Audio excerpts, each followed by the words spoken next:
It's been quite an interesting week, a week where we've seen Harambee Stars doing that thing we expect them to do.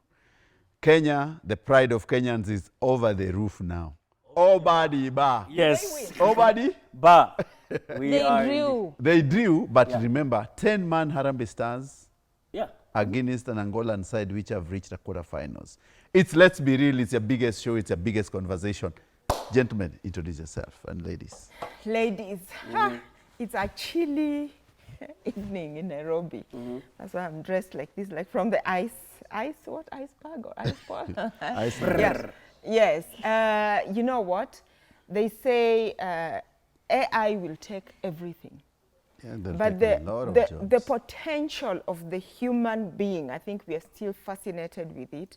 So sports and the Olympics and all that will always still be relevant. So congratulations to our boys. Yes, they did really well.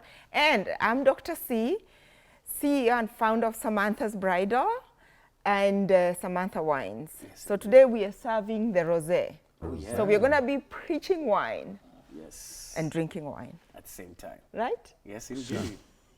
And I'm Maria, and I don't consider a draw a win, but yeah, work harder next time. It's okay to encourage them. Let's tell them to work harder so that they can work harder, because what's at stake for them winning? It's me getting a rich boyfriend. Anyway, I am Maria, and I'm an author of Marriage is a Scam, Love the Original You, and The Young Magazine. And I'm so happy to be here. And Simon, don't criticize me. Hi, Simon. I'm not going to criticize you. I'm not going to criticize you because I have the courage of Jomo, the education of a young Kibaki, and apparently I have somewhat of a plan that the former president had. And we're working on that plan together. I'm Simon Says. I'll vote for you. I'm trying to imitate, of course, the president. He's saying whoever he was, and he's saying he's puffing himself up. Hey, why not puff myself up in the beginning of the show? Why not? At the same time as I do that, pour myself some wine. Something that the president does not take, but he probably needs it, by the way. Courage of Jomo. Courage of Jomo. The wisdom of Moi. Was Jomo courageous? No, he grabbed a lot of land. Hey? The wisdom That's of the Moi. courage. That's courage. Yes, he has the courage. But what I agree, the Jomo grabbed a knowledge lot of of land. Kibaki. You see? So that's courage. The education of I Kibaki hope is the only true thing the president is not telling us that he's as courageous as Jomo only because of the land he's acquired recently. Jomo actually acquired most of Taita Taveta land. All he of didn't that? buy it. The Mau Mau compensation money went into Jomo's pockets, distributed it, the Kiambu fertile land to his friends. But he's courageous. It is known. Is It that takes courage courage we to It wanted takes courage to kind do of that. things. And he to has steal admitted. from Kenyans? But That's you know courage. what? At least he had That's the courage courage. to try another different way of ruling Kenyans. Yes. Of mutafanya. Mambo ni matatu. Mambo ni matatu. No, but honestly, I think so Yes. that anyway, we're going to talk about this topic. Okay. Go ahead. So let's start with the digital government, digital platforms, which apparently do not work. Yesterday, until yesterday, the guys, Kenyans who are looking for IDs could not even get their IDs out because the system has failed again. It is always a matter of time. We hear the passport system has failed, the ID system registration failed, the SHA has had its issues. Huduma number, we spent billions. I don't know whether anyone got his number out, flushed in the toilet as if it never existed. So the Kenyan people have been shortchanged so many times with the government projects like e-citizen, which we do not know who actually gets that curtain bob, which has run into millions and billions of shillings. And it's taken straight from the exchequer to someone's account. So we are saying that the government has been running all the social platforms, but where is the money? Some of them have failed. Simon. Yes. Before even let me just pause for a second. Maria, do you want to start with this before I give my rant on this? I have an interesting perspective. Yeah, we started paying everything with e-citizen. Everything. When we go to the parks, when we go anywhere we visit, like there's a time I was in this Olkaria, the hot water. Yes, springs. Something. Yeah. We pay with the citizen. Like there's nowhere I have gone to the like everywhere it's e-citizen, e-citizen, e-citizen. And I understand, you see, like for example, in a company, let me take Kenya, make it a bit lower. Accounts is very important. Like accounts is the most important thing in a company, whereby we need to know money in, money out, money spent. Do you know when you are paying, okay, the reason why we are paying the citizens so that people will not steal, that is actually most of the essence of the places, like national parks and everything like that, so that all the money can go to the government to do the government projects. But let's be realistic. Has it helped? Has it changed a thing? Us paying with e-citizen, has it really helped us maybe do the projects or even get what we want, because we have worse of roads? That's a fact. Another thing that I would say is this: nowadays we have expiring IDs that we pay for. Like the income that goes to that e-citizen has increased massively, but where is the accountability? Like, is it accounted for? This is what it does, this is what is going to happen. Because if the system is failing, meaning the management, the maintenance, and even the people hired there are not enough, or they are not well knowledgeable about it, or there has to be a way that a system can be prevented from failing, like maintenance, or maybe not that there's a backup. Why don't we have such things so that we can ensure that the system does not fail? Because the income that is gotten from there goes to, remember, one account. So this account is the account that is not accounted for. Why? And when we talk about it, so I see, okay, honestly speaking, I'm tired of talking about SHA, because SHA is failing so much. I don't know if you've heard the story of someone who was promised by SHA, took the child to India for treatment, then was told we'll pay an amount there. And then they claim that they had not said that. And for this parent to have taken the child, it's because there was an agreement, he has the papers and everything. He had to loan his car. So this, yeah, they are failing, but the accountability part of it is what is lacking. What the government right now, yes, we can say that a lot of things are failing, but I feel like if there was an accountability, the accountability of, yes, all of you are paying to a citizen on every government thing like you go to. Yes, all of you are paying with the citizen on your SHA, on everything. But the accountability of all this, because if for this parent to say, I have the papers, but I'm not receiving the money, that is just something, it's painting us as bad people, even in other countries. But then again, I feel like we are not tired of looking bad. We're not tired of looking. Let me even add on to what you said, but with a caveat.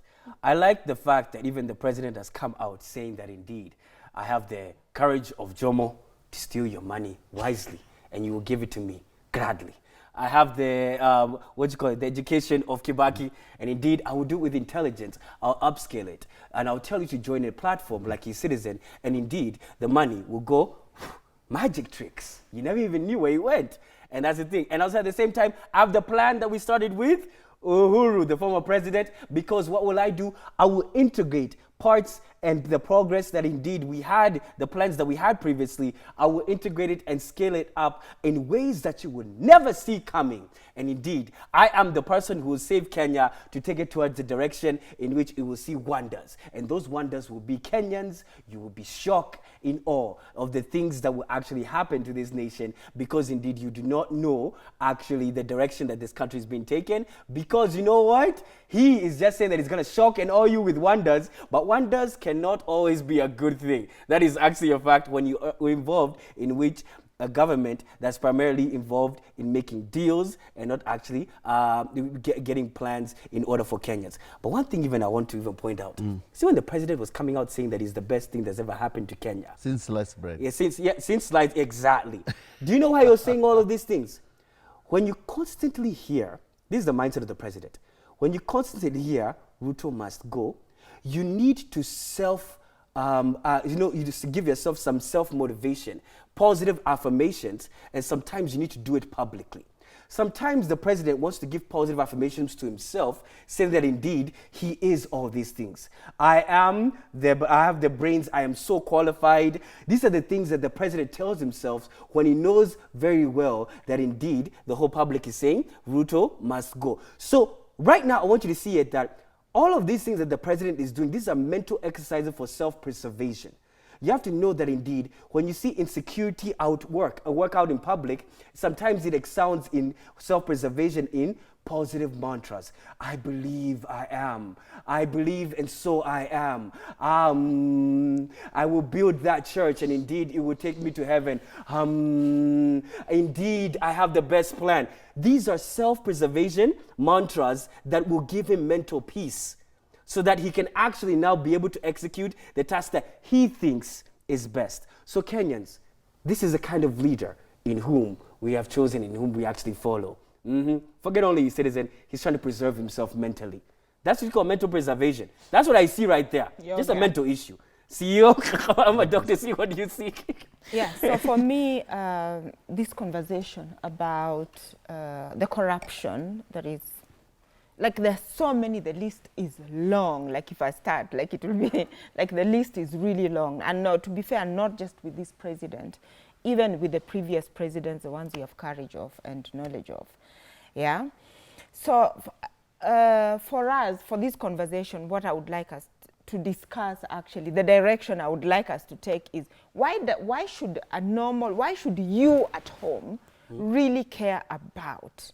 What does it mean for you? Yeah, the why should we even talk about it? The other thing I would like us to perhaps talk about, and I'll come back to it, is the irony of all these things. Because the whole reason of starting the 222, I know it because I carry a lot through that. I know it offhand. It was to introduce efficiency.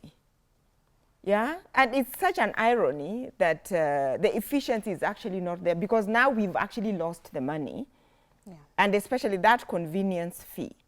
The other thing is the viciousness of these scandals. They're in such a cyclical manner that they've always been there. There's a public upheaval. All of us talk about it. We are upset the way we are upset now. And then we forget about it. We move on. So what should you at home watching, this show, what should you do? So on my part, I want to say is that sometimes we have whistleblowers, okay? We need to protect these whistleblowers. When they ask for assistance, we need to help them. We need to hold our leaders really accountable for this. And I know you talked about accountable. What does accountability really look like? Accountability looks like, for example, really, for us, for a show like this one, that we have a platform, we can talk to you. Accountability looks like, for example, we can actually show you, what does that 9 billion, what does it mean? It means that 9 billion looks like the money that can actually pay the doctors. I need you to refer it to that father who is going to the hospital with a child dying in his arms because the doctors are on strike. The fact that you're being detained in hospital because you can actually not afford your medical bill because 9 billion, and that is just one scandal, can actually can pay university school fees. It can help, yeah? It can do a lot. So what does a billion look like?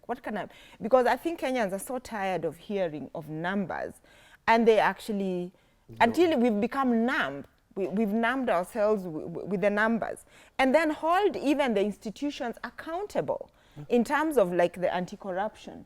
We strengthen them, So there's so many things that I think Kenyans are so tired of hearing until it just sounds like, so what? We'll just move on. But it doesn't mean just voting alone. It means when you meet your leader, you hold them accountable. When you see something, post it so that the rest of us Kenyans can actually know, That's key. Yeah. So I've, interestingly enough, is that I've looked at, and I'll start with the Huduma number, is that the government always wants to raise money, but they raise money by conning Kenyans. Like Huduma number, bring a process, people apply, they never use it. Money used, money drained, systems bought. Then the government is culpable of trying to fix areas which do not need fixing. Educational university funding model did not need to be fixed. We knew Higher Education Loans Board, the way it operates. You apply for loan. If you are needy, it is checked. There's a university fees, 42,000 per year. We know that. The government should fund universities. But the government has not been funding universities. The universities in Kenya, the public universities, have collapsed. Yeah. All of them. And the ones which are still operational are in a big hole that they cannot manage to pay even their teachers and lecturers and run sustainable outfits. Universities are run through research.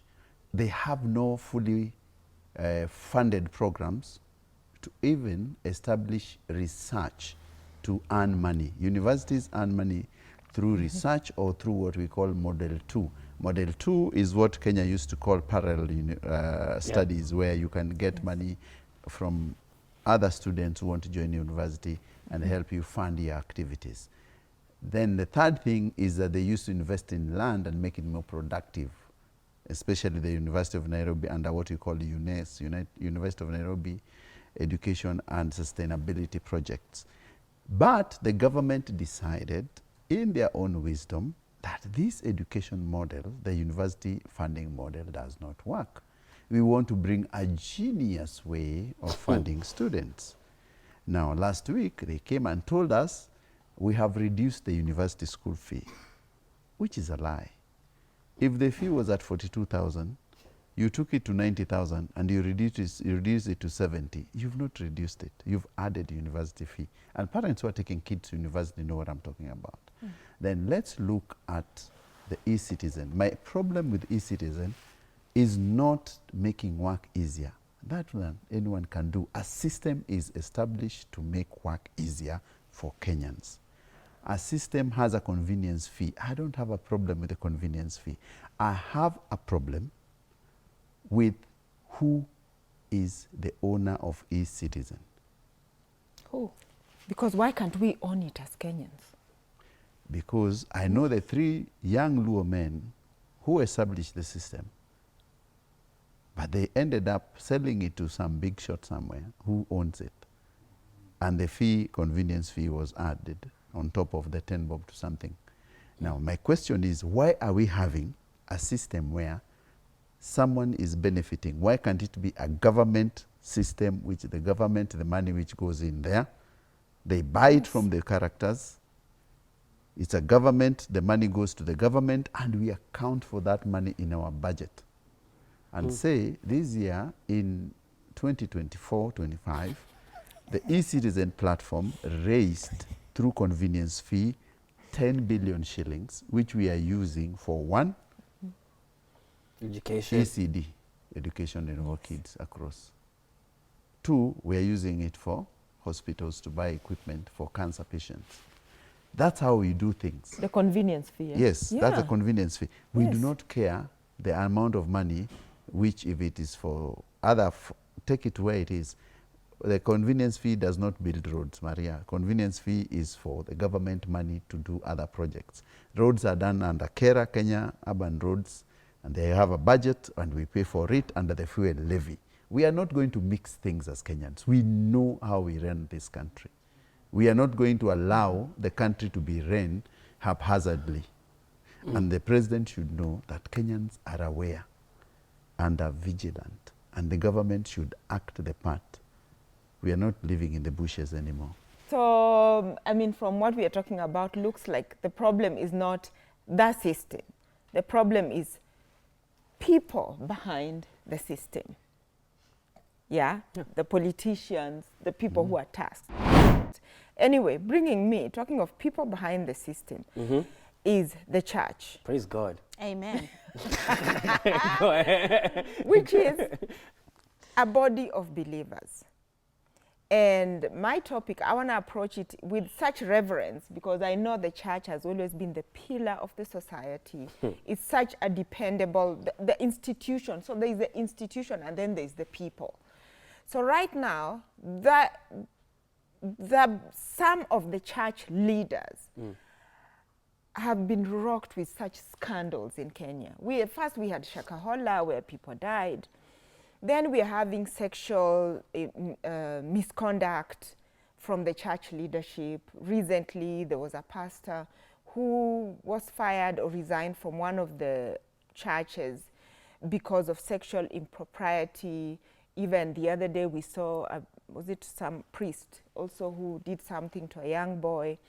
We've had all the churches, some churches, cheating their followers, telling them, bring money for miracles, and then the money is used in the wrong. Like the list is long as the list with the corruption. The church is having its own list. So I say that, so I'm asking a question. Has the church lost its moral authority? Can I say this, even with so much fervor on this particular thing? Yes. As a pastor's kid. Oh my God, I'm also a pastor's kid. on a serious note, though, on a serious note, when it comes to the church, Kenyans, we are just Christians via protocol. All right? Kenyans, we're just by Christians via protocol and by a way in which to say that indeed we have a more grand standing, like we're good people. Now let me go further and say this. When it comes to pastors, you have lost a lot of moral credibility amongst many Kenyans. That standard that you thought that you had of like people hold you in reverence, it's not there. It's just the fact that we come to church as a normal way of like we need to go somewhere on Sunday morning.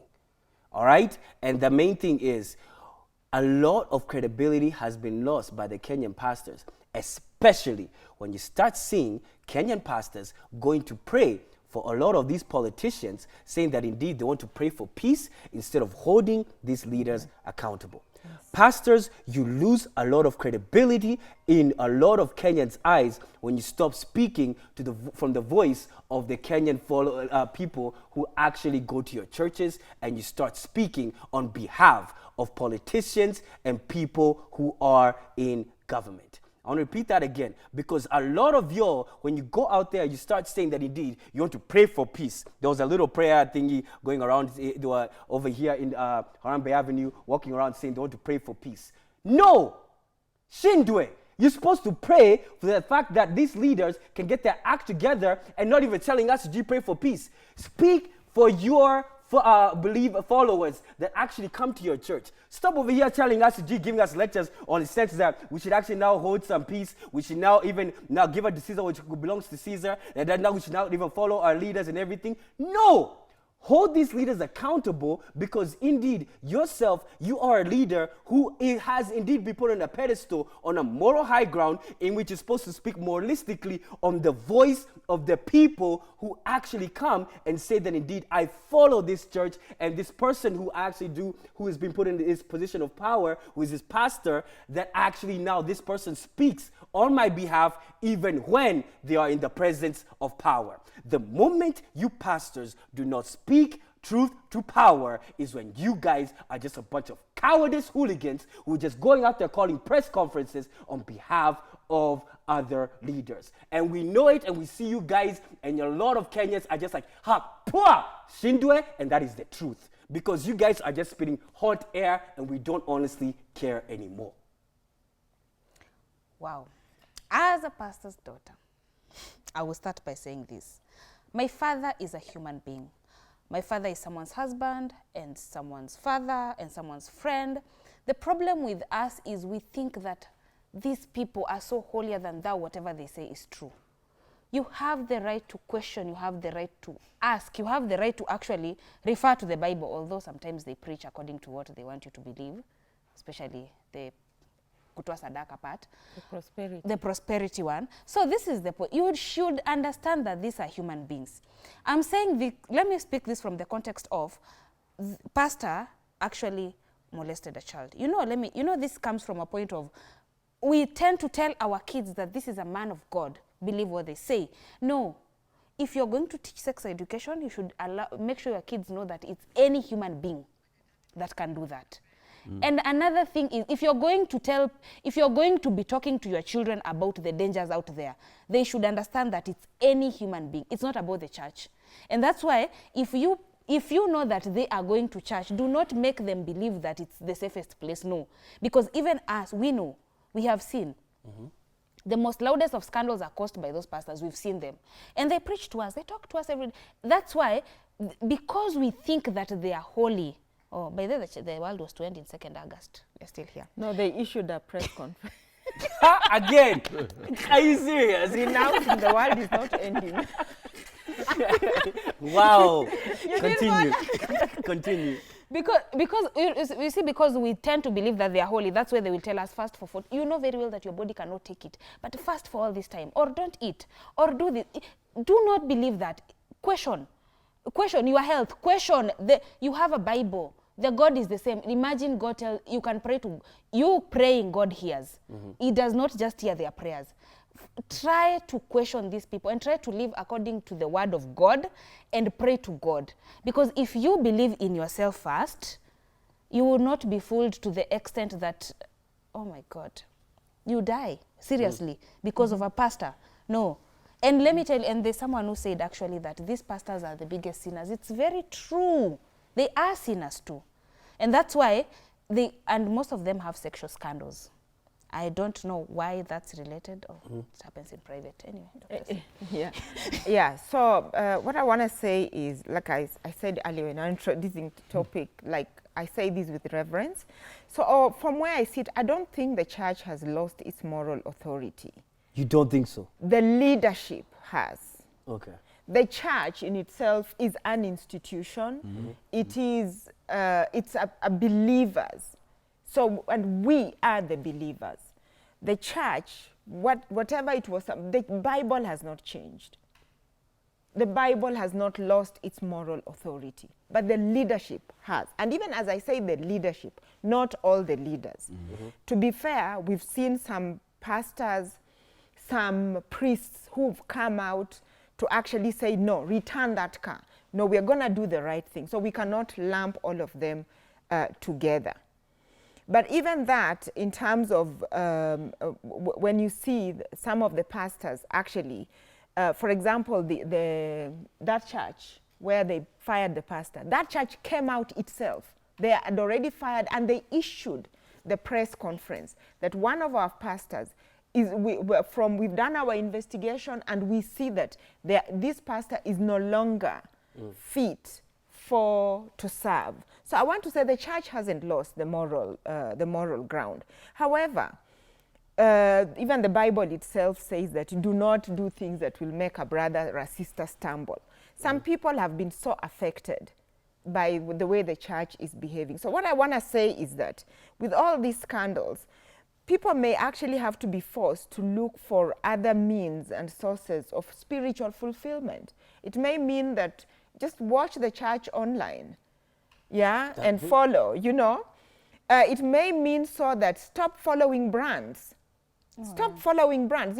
People are like, oh, we just go to this particular church or this one, this one. People are busy following church brands. Let's not do that. That's true. Because the Christianity, which is the Christianity in itself, we haven't lost moral. The Bible is still as was. The truth is there. That is our compass. So the Bible has the church has not lost. The leadership has. Some of the leaders have lost. And we need to hold them accountable. Yeah. Interesting. It's a very interesting topic because I look at it as organized religion, and I always differentiate them clearly that there's organized religion and there is spirituality. Organized religion is a body of many people who believe in a certain supernatural being, and some people believe they are Christian.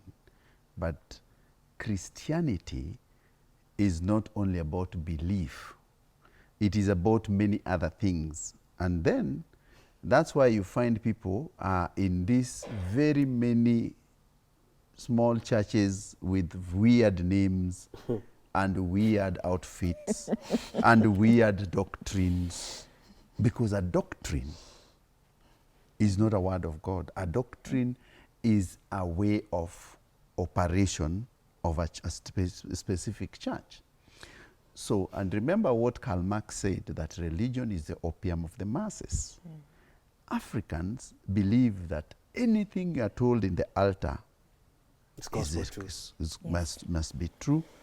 It's God-given, we need to re-examine our religiosity and ask ourselves, are we religious or are we spiritual?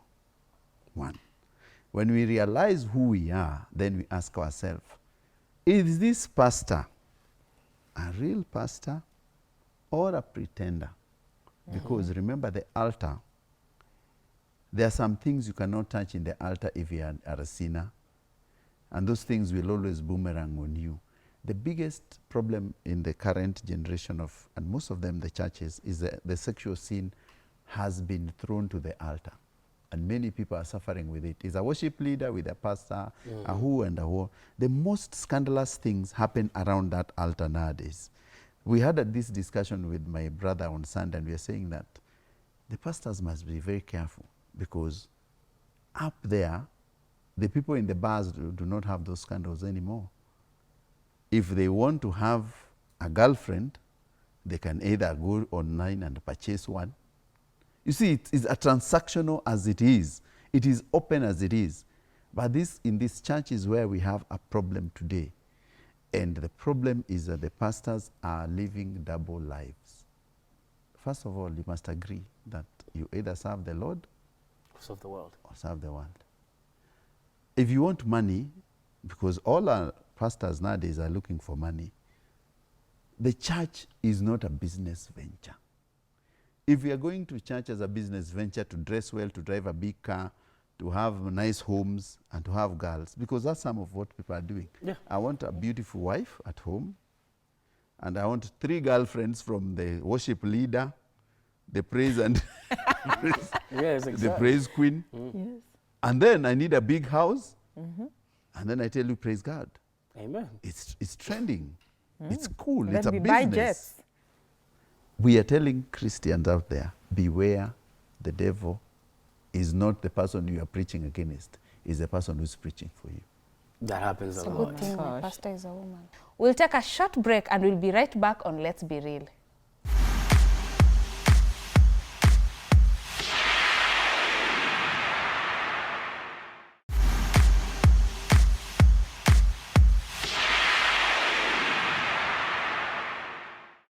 Hey, welcome back. You're going to need some wine to take down these topics. It's going to get real. How is it? It's actually really good, by the way. It has a nice little different taste to it. What is this? What'd you call it, Samantha? This is a Samantha Rosé. The grape is Bhopal. It's a very rare grape found in that particular part of Spain, Raquena region. There you go. yeah. Straight from the owner's mouth. Right there and there. And straight from Maria's mouth is what topic? Go ahead. It's a topic about hospitals, and very sad for me. For my part, it's really sad because you see, when it comes to maternal health, I take that very deep. First of all, we get it that hospitals are run by money, and the reason why they operate is because people have to pay for their medical needs. But it gets to a point whereby you cannot afford to do that, and you've been treated and you are locked in hospital because of that. There was a time I was in Kenyatta National Hospital, and I saw some women as low as 50,000. They just decided, just go with the baby, go raise the baby so that I can stay here until I've paid the full bill. And people actually have been on hospital arrest for quite a while in some cases. Some of them, they managed to have harambees to raise money and all that. It's really sad, and let's talk about hospital arrest due to lack of bill. Doctor? Tell Yes, us. I Tell will us, start doctor. with that. So you see, this is where you Kenyans, this is where your accountability comes in. This is just part of You're a also Kenyan. failed. You're also Kenyan. No, I am. Yeah, I am Kenyan, and I'm saying mandugu na mabwana. Ndugu there means my brothers and sisters. This is where our accountability comes in. Earlier on, I asked, what should we do about these corruption scandals? Why are we talking? Why does it matter? Here is an example. It matters to you because you're being arrested because you're not holding your leader accountable. They are bribing you with 200 shillings. Now, 200 shillings, you cannot compare it to the cost of going to the hospital. The truth is, in Kenya, we have a two-tier system, okay? There is the government system, where we know constantly underfunded. okay? And then we have the expensive hospitals, you know, the private hospitals, to have those machines, to afford all those consultants, to afford, oh, and at that point I have to say my husband is a neurologist and psychiatrist, and he's practicing at the Coptic Hospital. So if you go there, you can see him. And this, yeah, how otherwise, to afford those consultants, you will need to actually pay them money. So to go in there, it does cost, okay? And so we have to understand it's a business these people are running. But yes, we have the government system. A lot of these arrests are having in government hospitals, okay? Now, according to the courts, it's against the law not to offer emergency services to somebody. You must offer emergency services. Outside of that, go and find yourself where you will be treated, because somebody has got to pay for this bill. The problem with some of these patients actually being released is the fact that you will ask me who runs a business and who sometimes sends debt collectors to people. People go change, they disappear, like it's very, very difficult. So I'm not saying that I have the answers. It is morally wrong. Whichever way you want to look at it, it is morally wrong. And that's why we need to pay attention to the corruption scandals. Because without the money, when you hear you're a member of parliament or a politician, anybody you are paying is actually flying out of this country to go for medical treatment, for maternity, you need to question them. We need to get them out of the office, yeah, so that we can have hospitals, at least that are offering basic, that are actually functioning, because somebody is paying. Nobody's getting free maternity care. Those doctors need to be paid. That's why they're striking. They're not being paid. So it's a problem all of us need to deal with. That's true. Because an unhealthy system persecutes the most weakest of the society. And that's the truth. And what you're even saying about even trickling down when it comes to now issues even about even corruption and bad systems, it also even trickles down. Let's say not even on the medical side of things, even when it comes to even the drug side of things. So even the price of even some things you never even negotiate. You see how, for example, you may say Samantha's wine is like maybe one price in one place, then you see another price in another place. But then usually when a doctor tells you it's this price, you don't even negotiate on a lot of the for treatment and everything. Even an MRI scan, you don't even know how much is that in one place or another. You don't negotiate. You just told that indeed this is the price, and you just now look for that money because it's a matter of life and death. But then what you don't recognize is every single one of these things have different prices in different places. That's why even many different hospitals, they may not even want to take in those people who come in for emergency situations. That's why you hear a lot of these people, when you hear big car accidents, they'll be taken to where? KNH. Or they'll be taken to a big public hospital, never necessarily a private hospital, because they know you're bringing these people in to incur a cost that they're not willing even to bear, and yet even there are other internal wrangles that even happen like that. So usually when there's a lack of proper system coordination, usually is the weakest within the society that suffer the most. And that is now what you have said very clearly, and I want to reiterate. There's a cost for corruption. And there's a cost for corruption, and you're willing to incur that cost the moment you accept any incentive from the politicians. They're buying your health.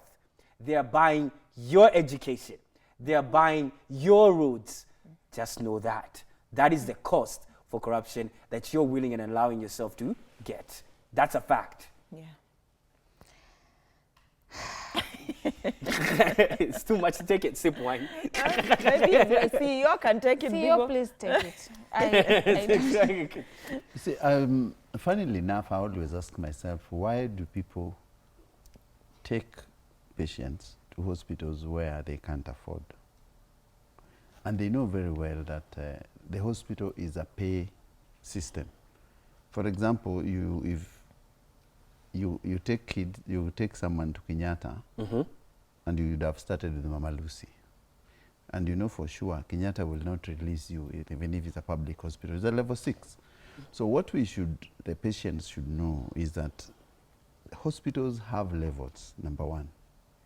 If it's just clean delivery, which does not require a lot of other things, please do not go to a hospital where you will be detained. You must first of all look at yourself and ask, you know why?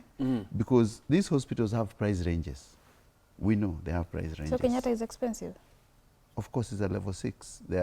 You go there if you cannot get treatment in It's these a other ones. referral hospital. It's a referral you get hospital. referred. Unless it's an emergency. An emergency. So we have to be very clear and help them, because the government will not help these Kenyans.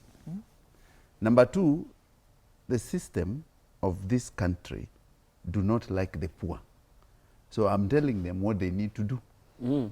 The system of this country, if we tell you go to Kenyatta and you could have been treated in a level 3 hospital where you'd have paid 1,000 bob and walked home, Now you pay 15. and now you're going to pay 15,000, which you can't, and you're detained, then there's a problem. You must know from where you come from that there are levels of hospitals which goes from level 3, level 4, when you reach level 6, those are like the former district hospitals which have a higher number of people.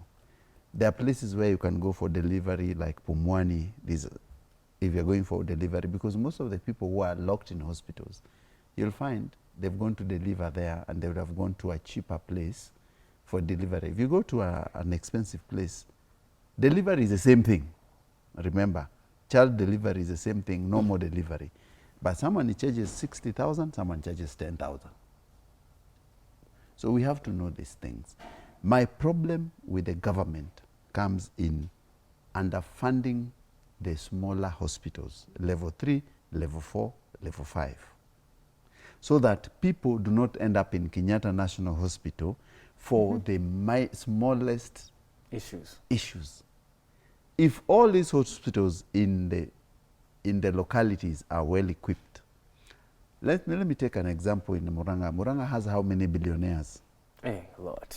And so many billionaires. Yeah, we are many. All the billionaires in Murang'a have never even thought as a CSR to their people in Murang'a. And we know James Mwangi is from Murang'a, Munga is from Murang'a, and these are multi-billionaires. They earn billions. They can afford to say, as people of Murang'a, we will do a clinic for our people and put the best equipment and put doctors which can be paid. And people will, Equity started... Equity care, something like that. So they're in the health now. They're in the health, but we are saying build and establish something. There are serious doctors who do, like Dr. Aluach, Connie's father. Yes. That's a good clinic in Game. Yeah. Dr. Kamarogo has done a hospital for the people there, and they get proper treatment in that area. There are people in Kenya who have stepped up as individuals and helped people. Yeah. Dr. Aluach does that every December. He carries all the doctors' friends, takes them to Game. People do clinics for 5 or 6 days, dental, mental, and all these things. But the problem we have in this country is the politicians are selfish, the government is selfish, does not have a correct system for Kenyans, and even the rich people are selfish. Everyone is selfish, and everyone does not want But to offer. but that's what what's called capitalism is about. Listen, Yeah, it rewards the, you know. the rich. It rewards the people who offer the most value to the marketplace. That's what it does. Remember, there's even St. Mary's Hospital, which was started by Dr. Father Frida. It's a Catholic institution. No, Father Frida's. Him as a person. Okay. Father Frida started St. Mary's Langata, solo person. By himself. himself. Now it's big. The Catholic Church came in and took it from him.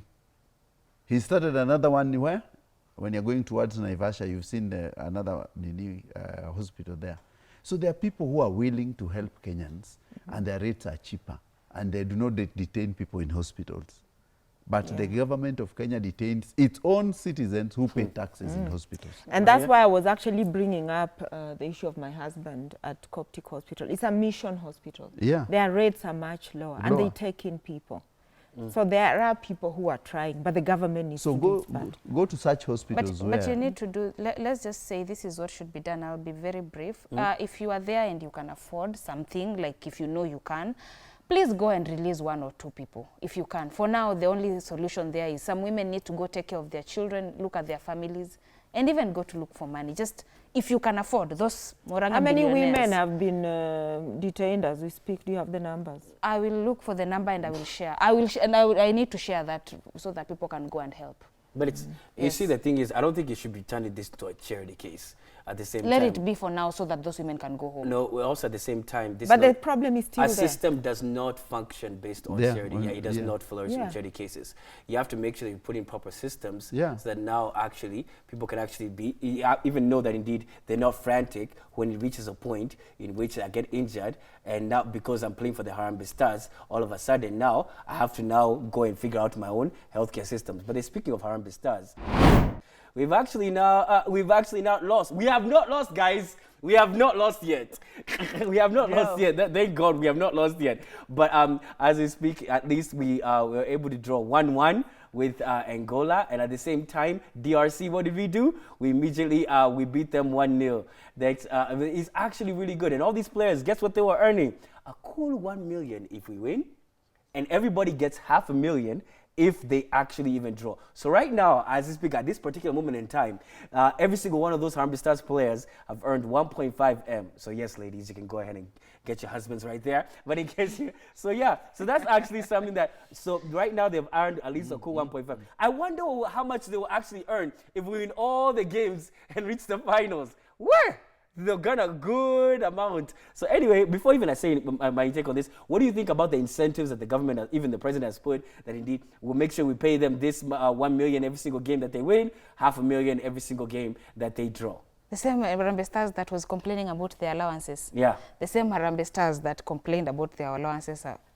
You know, I love our president sometimes. The PR is good. Like, we just have to shine. Yeah, it's good if it's encouraging them to win, for us to look good in sports. That's a good thing. But 1 million every game. Every game. We win. We win. Why not have their consistent allowances? Like, let them have fun so that their allowance can be consistent, and we will not have to fight with them about their allowances. Why not have a way that they can have maybe their own foundation whereby they can actually have, like, when they are not playing, when we lose all games, we are not playing. Now we are fighting for our allowances. Rather than, instead of that, let's have this money that we can give you a 1 million each. I'm married, yes. 1 million each, and then have the money collectively. Now you'll not suffer about allowances whether you are playing or not. You will be the pride of our team. Let them play for patriotism. Like, we love our country, we are playing. Are you kidding me? But then I'm no, sorry. They're going to be paid. I'm not saying they will not be paid. But this money that they're given $1 million per game, I don't see. We win. We win. Yes. So we lose nothing. Of course. So we lose nothing. Yeah. Our allowances, we're still going to be fighting about them. Of course. So it means there's money for our allowances the rest of the time. So the rest of the time, there's money for allowances. Welcome to Kenya. You see, it's the same thing. It's just another means of let's announce corruption in a different manner. And thank you. Now we are going to look for money to pay them. I would not call it corruption.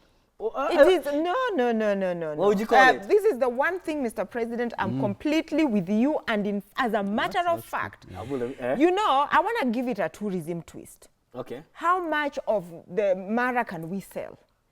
Do you remember when the other day we had children from Madaraka School who came here? I swear to you, most of them, I was asking them, what do you want to do when you grow up? Most of them wanted to be footballers. They wanted to play for all these international sports teams. Now, when we are trying to look for a solution for our young people, can we have proper football clubs? We pay them well. We play so well that we bring that talent that is dying because they are not getting the opportunity. Like, they let them get paid well, like so well. Like, we have those people who want to come to Kenya, that we become a center of football in the world. Yeah, like honestly, we should pay our young people. Yeah, we are dreaming well. Not dreaming. And this is amazing. Do you know how many talents, how many parents are not even encouraging their children to even go to some of those sports schools? It's so expensive. Yeah. Like, can we Then can we subsidize that instead? we Let's can use the subsidize. money and Let's pay subsidize our that. young people. Let's pay these young men and women. Like, let's pay them so well. Like, all of them want to get in sports. They want to give up all these drugs or give up whatever, but just play and make Kenya a center of sports in the world. We can do it. Come on. This is done only for politics. This is the one thing AI cannot take away from us. You think AI is taking everything? Yeah, it's the one thing, the potential of a human being. CEO, do you agree? Let me tell you, for the first time, President William Ruto has honored his promise. Yes. For the first time. Okay. But and why? for us, we love it. Why? From where I sit, I was shocked that they, and I know Austin Odhiambo very well. He's a Gor Mahia player. We are the people who really fought for people to bring Kenyan football back to the stadium. And we started a movement with Karo Radul, Karo Mtoko, and all that. There's a time Kenyan football was totally out. Yeah. So for us, it's a celebration for what the role we played. Cheers. We paid a lot of our money to buy even goalkeepers' gloves in that stadium, myself included, to have a semblance of Kenyans getting back this football. So we've paid the price for it. We know where it's going. If the government can help us build these young talents, we are happy for them to get those millions. If they go for, after everyone getting 10 million, his life will change. Of course. And what we like about football, football is a community. You get one man out of the gutters, you get 50 people out of that gutter. You get one player out. It is the only sport I know you get one guy out, you get 50 people out. Olunga gets out, he forms MOFA. It's an academy. There are people he's building in the area in Lakisama. The whole area becomes safe. Bob Mundro built Madare. So we understand the system of building young people and getting them out of drugs, getting them out of unemployment. The only thing Kenyans remain with, and there are so many people who are doing content. Right now, these guys will do content on these boys. Their names will be up there in the stars with other people. People will start earning off them. Yes. They'll go for interviews. They'll go, some of them will get bought by clubs outside. And that is how you bring revenue into a country. Yeah. So for us, Chan offers us an opportunity to grow our game. And we've been longing to grow our game. And it's not the first time that we are saying that they should the 1 million is a token. Everyone should be given a token. We do not care whether they don't get allowances. That is from KFF or FKF. It is not from the president. FKF should put its house in order. We are not interested in what my good friend Hussein will do with his deputy Mariga.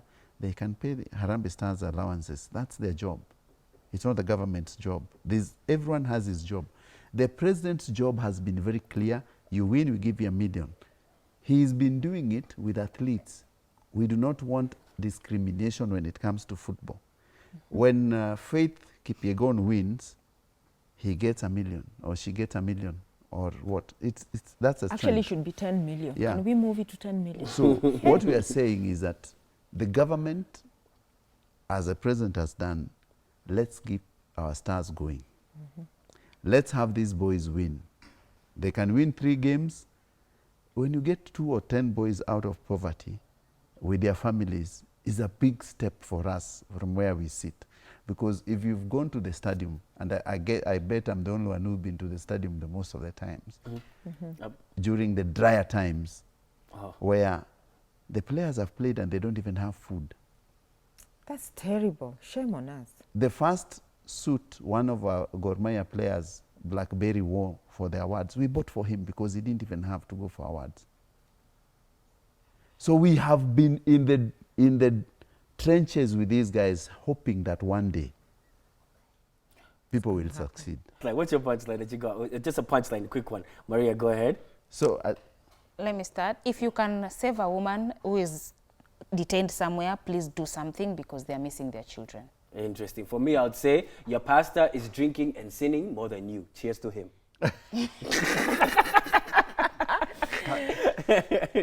I would say, Harambee Stars, let's do this. Like 1987, when we reached the final of 4th All Africa Games. Let's do repeat. If you reach the final, God, we're going to win this one. The whole nation will turn upside down. Yeah. For me, Harambee Stars, congratulations. Cheers to you. And let's do it again. All right. It's only the beginning. Next week.